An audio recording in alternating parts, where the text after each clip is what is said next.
تو رو خدا اینطوری نکن.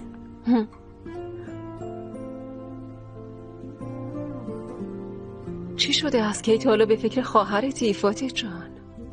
آبجی میدونم عصبانی، اما بی‌انصافی هم نکن. آبجی من به خدا قسم خیلی ناراحتم. همیشه دلم میخواد تو رو خندون ببینم. ممنونم برادر، متشکرم ازت. اما از من حرف نزنیم باشه؟ میگم فاتح لطفاً با دعا یکی بدو نکن. تا زایمانش چیزی نمونده پسر جون. کل دوره حاملگیش با استرس گذشت. کاری نکن که پشیمون بشی. میدونم اونم کلافه است، داغونه.